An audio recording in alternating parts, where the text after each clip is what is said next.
everyone and welcome back to Counselera। So emerging career option की series में आज का जो हमारा सेकंड एमर्जिंग करियर ऑप्शन है वो है ऑप्टोमेट्री। ऑप्टोमेट्री बेसिकली हमारी साइंस ऑफ आइज़ है, मीन्स आपकी आंखों से रिलेटेड जो भी प्रॉब्लम्स हैं, परेशानियां हैं, जो भी दिक्कतें हैं, उन सारी चीज़ों का ट्रीटमेंट, सोल्यूशन और उनकी केयर इस ब्रांच में होती है।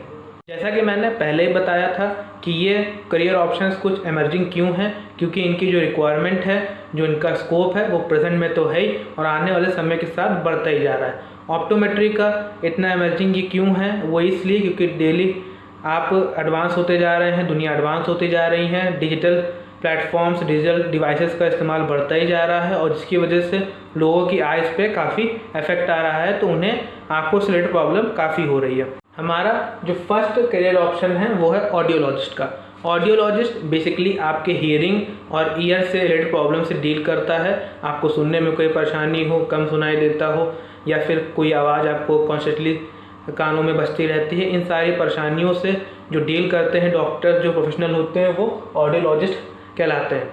सेकंड है कायरोप्रैक्टर। मैंने अपने पिछली वीडियो में बताया था कि कायरोप्रैक्टर बेसिकली आपके मसल्स से, टिश्यूज़ से और नर्व से डील करते हैं।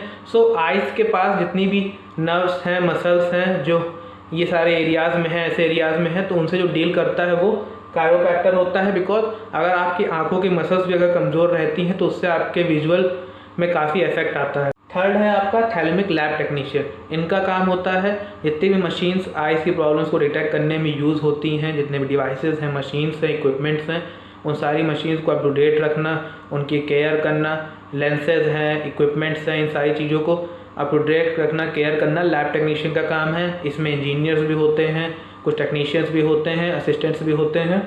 उसके अलावा फोर्थ है आपका ऑप्टिशियंस। आपकी जो विजुअल इम्पेयरमेंट होती है, कुछ लोगों को पास चीज़ें नहीं दिखाई देती सही से, कुछ लोगों को दूर चीज़ें नहीं दिखाई देती सही से, उन केसेस में जो आपको लेंसेज मिलते हैं, optical lenses, spherical lenses, round lenses, अलग अलग टाइप के जो लेंसेज में लगाए जाते हैं, जो चश्मा लगता है आपका, वो सारा काम ऑप्टिशियंस का होता है लगाना। फिफ्थ है आपका फिजिशियंस एंड सर्जन्स। आई से रिलेटेड जो भी प्रॉब्लम्स होती हैं उसमें जब फिजिकली जो आपको दवाएँ मिलती हैं, जो भी चीज़ें आपके ट्रीटमेंट बताया जाता है वो फिजिशियन का काम है।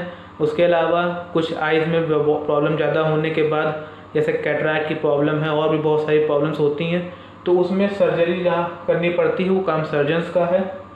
सिक्स्थ है आपका पोडियाट्रिस्ट। ये बेसिकली डील करते हैं आपके पैरों का सबसे नीचे वाला भाग जो है, जिसे हिंदी में तलुआ कहते हैं, और फुट, एंकल, इन चीज़ों से डील करते हैं। बेसिकली ये ऑप्टोमेट्री का पार्ट नहीं है, लेकिन उस पार्ट, हमारे बॉडी के उस नीचे वाले पार्ट का इफेक्ट हमारे आइज़ पे काफ़ी रहता है, इसलिए उस पार्ट को भी काफ़ी महत्व दिया जाता है, इससे भी इम्पोर्टेंस है। बिकॉज वहाँ से जो फ्लो होता है हमारा, उसको मेंटेन रखना, वो सही से फ्लो हो, जो भी हमारे कनेक्शंस हैं नर्व के थ्रू, उनका होना बहुत ज़रूरी है सही से। अगर वो सही से नहीं होते तो उससे आइज़ में भी काफ़ी प्रॉब्लम आती है, इसलिए ये भी एक ब्रांच है ऑप्टोमेट्री में। लास्ट है आपका वेटेरिनियन ऑप्टोमोलॉजिस्ट। इनका काम होता है आइज से रिलेटेड प्रॉब्लम, इसको डील करना होता है, बस इनका एप्लीकेशन एनिमल्स पे किया जाता है। वेटेरिनियंस बेसिकली वो प्रोफेशनल होते हैं जो हमारे एनिमल्स की केयर करते हैं, उनका ट्रीटमेंट करते हैं। उसके अलावा ऑप्टोमेट्री में जो आपके एम्प्लॉयमेंट एरियाज़ हैं वो ये सारे हैं: health centres, nursing home, government sectors.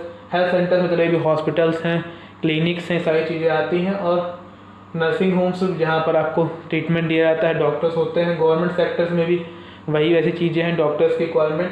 Self clinic जो आप अपनी खुद प्रोफेशनल होने के बाद अपने खुद से खोलते हो, जैसे मैंने बताया कि ये एमर्जिंग एक ऑप्शन है, तो इसमें लोगों को प्रॉब्लम नहीं बढ़ती जा रही है, तो लोग आते भी हैं। उसके अलावा इसमें जो आपको डिग्रीज करनी रहती हैं, प्राइमरी बैचलर डिग्री है bachelor of optometry and BSc।